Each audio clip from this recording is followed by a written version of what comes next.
यह हल्ला बोल है प्रजापति समाज का। दिल्ली यूपी के गाजीपुर बॉर्डर पर इस समाज ने जमकर प्रदर्शन किया।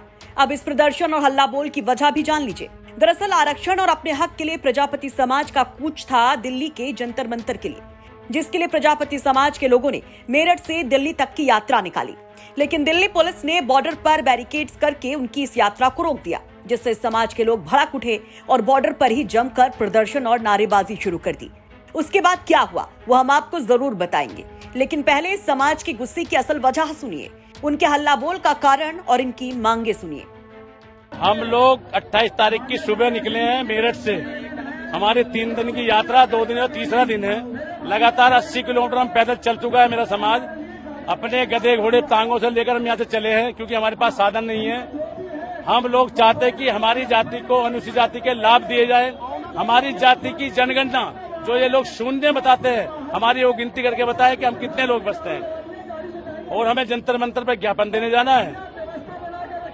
जंतर मंतर को कम संख्या में भी आगे ये जो निकाला आपने जुलूस निकाल रहे हैं। कम जनसंख्या से इनके कान नहीं खुले 75 सालों में आज तक। ये बहरी गूंगी सरकार है। ये चाहती है कि हम भी जो लोग और करते हैं कि रोडों पर निकल कर अपनी गिनवाते हैं, ये चाहते हैं कि ये भी सीधा साधा समाज रोड पर आ जाए। ये रोड पे बुलाया है इन सरकारों ने हम लोगों को। हम राजनीति में शून्य हैं, हम नौकरियों में शून्य हैं, हमारे बच्चों को शिक्षा प्राप्त नहीं है। हम बिल्कुल जीरो, ये लिखते भी जीरो हैं। आज गिनती कराने इसलिए तो आए हैं कि हम जीरो हैं या हीरो हैं। एक भी लोकसभा में आज तक एक टिकट नहीं दे पाए ये लोग। क्या हम ये ऐसी कोख से पैदा हुए हैं कि जब बिल्कुल अपन कोख से पैदा हुए हैं? क्या हम लोग, हमारा विनाश कर दिया इन पार्टियों ने, हमें बर्बाद कर दिया, शून्य बता दिया ना, शून्य।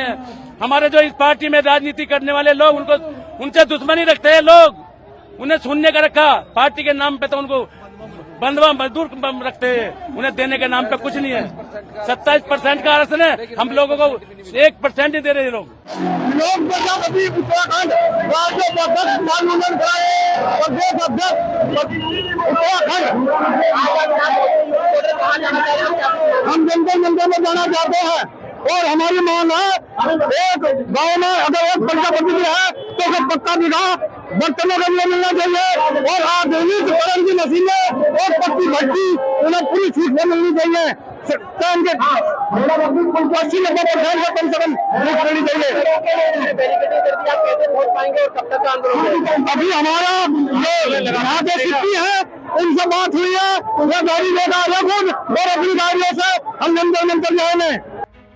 तो सुना आपने, अनुसूचित जाति में शामिल करने और जातीय जनगणना समेत राजनीतिक हिस्सेदारी समेत कई मांगे हैं इनकी, और ये बीजेपी सरकार की नींव को हिलाने तक की बात कह रहे हैं। आपको बता दें कि बैलगाड़ी, ट्रैक्टर और अन्य वाहनों पर सवार होकर पहुंचे इन प्रदर्शनकारियों की वजह से पूरी रोड जाम हो गई, और ये पुलिस और प्रशासन के लिए भी एक बड़ी चुनौती बन गया। इनकी बेसिक मुद्दा था कि वो पॉलिटिकल रिजर्वेशन मांग रहे थे based on the population census, ये मुद्दा था उनका। तो मैडम अभी परमिशन दी गई है, कितने लोग जा सकते हैं वहाँ पर, कितने लोगों की परमिशन है? उनको जाना था जंतर मंतर जो है प्रोटेस्ट साइट दिल्ली का, तो वहाँ जाने के लिए उनका प्लानिंग था, तो हमने उनको अलो किया है। दिल्ली पुलिस की तरफ से बैरिकेडिंग की गई है, इतनी देर से ये लोग यहाँ पर लाउड स्पीकर से नारेबाजी कर रहे थे। क्या पहले अनुमति नहीं दी जा सकती थी? नहीं, ये अनुमति नहीं था कि वो घोड़ों का कार्ट लेके जाएंगे और ट्रैक्टर ट्रॉली लेके जाएंगे, ये अलाउड नहीं है दिल्ली में, तो हमने उनको बैरिकेड लगा के रोक दिया था। अभी कैसे ये लोग दिल्ली जंतर मंतर जा रहे हैं? अपने अपने गाड़ियों में जा रहे हैं। अब जरा ये भी जान लीजिए कि कैसे प्रजापति समाज सियासी तौर पर बड़ी अहमियत रखता है। दरअसल यूपी में प्रजापति समाज ओबीसी में आता है। ओबीसी वर्ग की जातियों में अति पिछड़ा वर्ग में ये आते हैं, जिसकी सियासत सभी दल आजकल कर रहे हैं। मुलायम सिंह यादव के समय में प्रजापति जाति को अनुसूचित जाति वर्ग यानी कि एससी में शामिल किया गया था, लेकिन बाद में बीजेपी सुप्रीम कोर्ट चली गई कि जातियों की कैटेगरी में बदलाव का अधिकार केवल केंद्र को है। इसके बाद सुप्रीम कोर्ट ने इस पर रोक लगा दी। अभी यूपी में प्रजापति जाति ओबीसी में है, और इसका एक धड़ा अनुसूचित जाति में शामिल करने की मांग कर रहा है। यूपी में प्रजापति जाति के धर्मवीर प्रजापति मंत्री हैं और यूपी बीजेपी के पिछड़ा वर्ग प्रकोष्ठ के संयोजक भी रहे हैं। यानी कि बीजेपी के लिए ये वोटर बहुत अहम है। वहीं अखिलेश यादव भी इस वोट बैंक को साधने में लगे हुए हैं। तो ऐसे में अक्सर शांत रहने वाले प्रजापति समाज का ये हल्ला बोल क्या सियासी समीकरणों को बदल कर रख देगा? क्या बीजेपी के लिए ये खतरे की घंटी हो सकती है और क्या इसका फायदा अखिलेश यादव को मिल पाएगा? अपनी राय कमेंट बॉक्स में जरूर रखिए। गाजियाबाद से मयंक गौड़ की रिपोर्ट, यूपी तक।